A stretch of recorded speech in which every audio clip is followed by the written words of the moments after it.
What's going on, everybody? It's me again, Golden Blue Dude. And if you haven't already, go ahead and hit that like and subscribe button.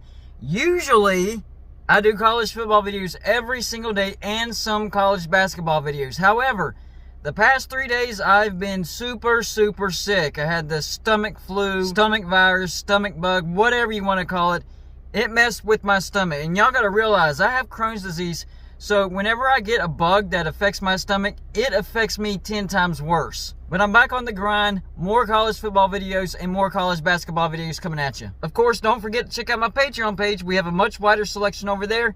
And that's where we're going to be supplying our Gold and Blue Dude merchandise. So if you're interested in that, check out the Patreon page. We still have the PayPal contest going on as well.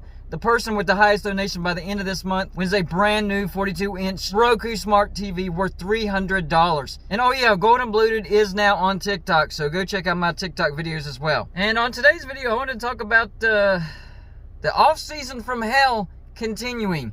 And I'm actually going to talk about 3 different things. The first thing is another West Virginia football player has entered the transfer portal, and it's starting linebacker Josh Chandler. And this is going to hurt West Virginia. This was his 5th year, his last year of eligibility. He's decided to transfer or enter the transfer portal. And look, I understand that's not going away. I can't really knock the guy for that.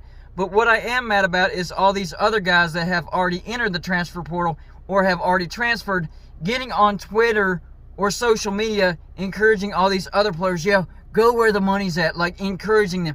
That's got to stop. This is where rules need to be made about encouraging people to go where the grass is greener. I understand they're young men. They were former teammates and all that stuff, but come on, have some control. So yeah, the off-season from hell for West Virginia is continuing. However, I do like what's coming in. We're going to have to see massive improvement on the offense for Neil Brown to keep his job. On to point number 2. Marshall granted a restraining order against Conference USA. Yeah, that's right. Cabell County, which is where Marshall University resides, the court there in Cabell County has granted them a restraining order, but only for 10 days. So what good is that going to do? It states that Conference USA can't proceed with arbitration against Marshall for 10 days. And the reason for that is Marshall claimed it was an arm of the state of West Virginia and is entitled to sovereign immunity under state and federal constitutions. So does that mean any state institution is immune to any conference bylaws and can't be taken to court over that?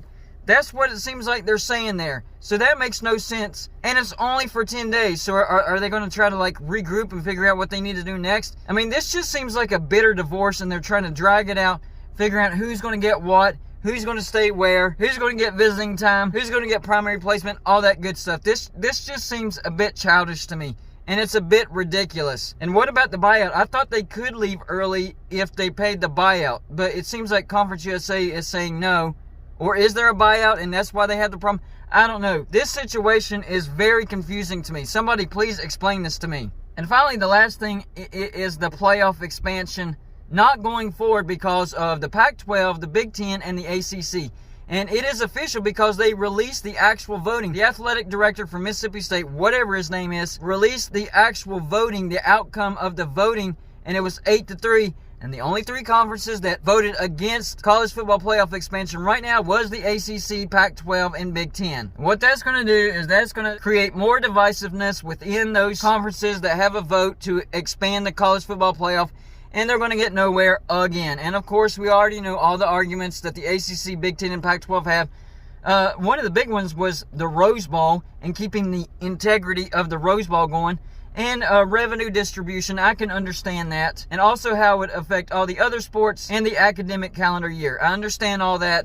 But you're coming off as a bit childish, being even more divisive, and pretty much showing us that you're not going to get along. Like that's what it is. Everybody wants their own specific way. You're not going to get along because they have their own agenda. We have our own agenda. It's not going to match up. So we're going to have to stay with the way things are right now. So this off-season for college football has been one of the worst that I've seen in quite a long time as far as people not agreeing on things. So now I'm going to take it to the comments section.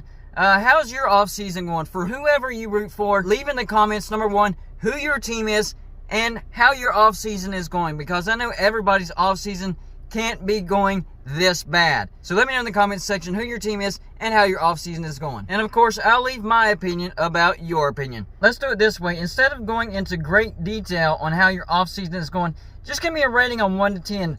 1 being a very, very, very bad offseason, or 10 being the best offseason you can imagine. Let's do it that way. That's all I got for you for this show. Like and subscribe if you haven't already, and I'll see you on my next show.